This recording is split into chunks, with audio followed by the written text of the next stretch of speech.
Financement sur le contenu local, défis, enjeux et perspectives. Cette thématique a réuni des représentants des ministères de l'économie, des finances et des responsables de mines. Monsieur Tidiane Barry, directeur général de ESACAN, était à ce panel. Bonjour et merci de nous rejoindre. Bonjour, merci à vous. D'accord, est-ce qu'on pourrait commencer déjà par une présentation de ESACAN, principalement des activités?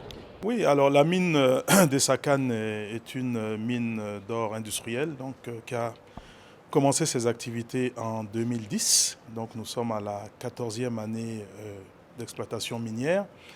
Et Essakane est la plus importante mine du pays. Voilà, c'est une mine qui produit en moyenne 12 tonnes d'or par an de façon constante.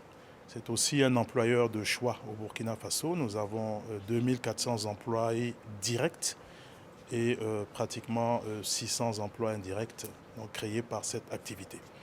C'est aussi une mine qui contribue de façon substantielle au budget de l'État. Nous sommes le premier contributeur au budget de l'État du Burkina Faso depuis plusieurs années. Et nous sommes également un grand contributeur dans ce que je vais appeler les retombées indirectes, avec plus de 600 fournisseurs justement de biens et services miniers au Burkina Faso qui travaillent avec la mine. D'accord, on va revenir en loin et large sur ESACAN. Mais pour l'instant, je vous proposerai de parler du contenu local dans le secteur minier. De quoi s'agit-il et pourquoi il est si important d'aborder la question? Alors, le contenu local, vous savez, c'est un concept qui a été introduit d'ailleurs par l'industrie minière au Burkina Faso dans les années 2009, 2010, 2011.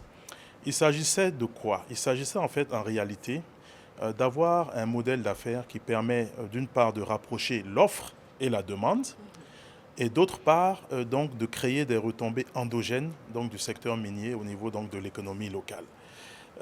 C'est une notion qui est très importante quand on parle du développement du secteur minier. Et donc, les industries minières, à travers la Chambre des mines d'ailleurs, ont poussé sur cette thématique qui a abouti à plusieurs choses. D'abord, l'organisation des fournisseurs même de biens et services miniers du Burkina, avec entre autres la création de l'ABSM, et aussi a amené donc, à l'évolution donc, du cadre institutionnel et réglementaire donc, sur le contenu local. Et vous voyez que des textes ont été adoptés donc, depuis les dernières années pour pouvoir cadrer donc, cette thématique. D'accord. Monsieur Barry, quelles sont les difficultés que vous rencontrez avec les sociétés, bon, en tant que société minière, en l'occurrence ESACAN, dans la collaboration avec les fournisseurs de biens et services? Alors moi, je ne parlerai pas de difficultés, je parlerai plutôt d'une expérience positive qui est partagée maintenant depuis plusieurs années, puisque ESACAN, comme je vous disais, a plus de 600 fournisseurs au niveau national. Et toute l'idée a été pour nous de consister à amener ces fournisseurs à avoir les standards vraiment qui répondent à nos besoins au fil du temps.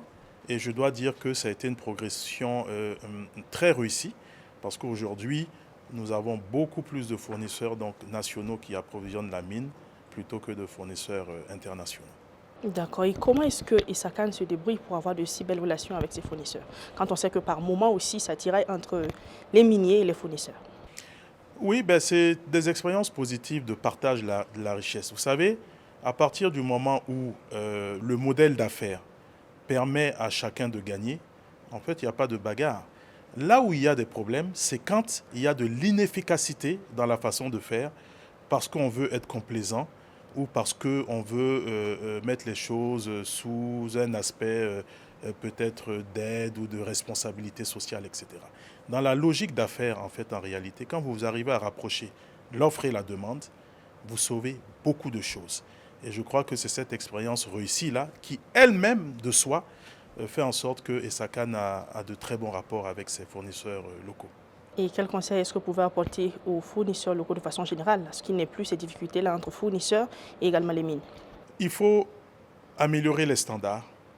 Il faut savoir respecter les délais de livraison. Il faut travailler sur la formation professionnelle. Il y a une notion qui est très très importante, développer la culture de l'excellence en santé-sécurité. Vous savez, la santé-sécurité, c'est aussi des notions que le secteur minier a amenées ici. Quand vous regardez, vous voyez par exemple au niveau des travaux publics aujourd'hui, construction de routes, etc., vous voyez que les employés portent des gants, des bottes de sécurité, des casques, des gilets, etc. Ça n'existait pas avant. Et c'est le secteur minier qui a amené ces concepts, ces notions pour tirer justement vers le haut. Et nous encourageons nos fournisseurs à vraiment continuer dans cette excellence-là. Il faut pouvoir transformer positivement la société à travers les activités qu'on fait. Donc la mine a une responsabilité, mais également ses fournisseurs. Et c'est ça qu'il faut comprendre pour pouvoir continuer donc à performer de façon gagnant-gagnante pour toutes les parties prenantes. D'accord. Et qu'est-ce que Isakan fait concrètement sur le terrain pour soutenir les petites et moyennes entreprises? Alors, quand vous regardez le pool de fournisseurs d'Esakan, il y a énormément de petites et moyennes entreprises. Mieux, il y a même des entreprises locales. Ça veut dire qu'au niveau communautaire, des entreprises ont pu se créer pour fournir justement des biens et services à Esakan. Et ça, c'est un des secrets aussi de la réussite donc, de la mine d'Esakan, puisqu'il y a un partage de la richesse qui se génère au niveau très local. Et donc, il y a vraiment un ensemble de parties prenantes qui bénéficient de l'activité d'Esakan à travers la fourniture de biens et services. D'accord. Monsieur Barry, on sait que ce forum vise aussi à maximiser les retombées économiques sur les populations locales et nationales. Qu'est-ce que Isakan fait justement dans le sens de développer les populations, de les aider? Alors, Esakan, je dois le dire, est un champion dans ce qu'on appelle la responsabilité sociale de l'entreprise. C'est un champion dans la mise en place de tous les mécanismes, en fait, pour une industrie minière vertueuse avec des retombées positives pour l'ensemble des parties prenantes. Nous avons beaucoup travaillé sur donc, des projets d'investissement communautaire depuis le départ. Aujourd'hui, je dois dire que les retombées de la mine d'Esakan se ressentent vraiment au niveau donc, de la région du Sahel, en particulier dans les provinces de l'Oudalan et du Séno. Et ça, c'est des choses qui sont assez visibles, assez palpables. Donc en termes d'emploi, en termes d'investissement communautaire, on voit bien que ça permet d'avoir, je dirais, une forme d'îlot de sécurité et de paix sociale d'ailleurs, et qui permet donc à la mine de continuer ses activités en très bonne entente avec ses communautés hôtes. Et dernière question dans cet entretien, qu'attendez-vous concrètement de ce forum?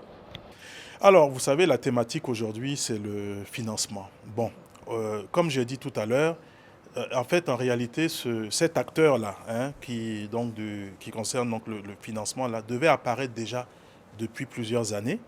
Et donc, justement, les mécanismes auraient dû être mis déjà en place pour pouvoir donc, faire en sorte que le financement ne soit pas une problématique aujourd'hui. Qu'à cela ne tienne, on évolue. Le secteur minier est relativement jeune au Burkina Faso. Et donc, c'est ensemble qu'on apprend. Et le système financier a toute sa part à jouer, les banques, mais aussi d'autres types de financement, pour justement intégrer cette chaîne de valeur et jouer sa pleine contribution. Et je pense que nous ne pouvons pas apprendre à un banquier comment chercher de l'argent. C'est simplement donc mettre en place ce qu'il faut pour que donc, cette chaîne de valeur-là puisse se créer. Merci à vous, M. Tidiane Barry. Je rappelle que je recevais donc le directeur général de Isakan dans le cadre du forum sur le financement du contenu local. Avec lui, il était question essentiellement des activités de Isakan et également ce que Isakan fait pour les populations, également dans le financement des petites et moyennes entreprises. Merci d'avoir suivi cet entretien. Merci à vous.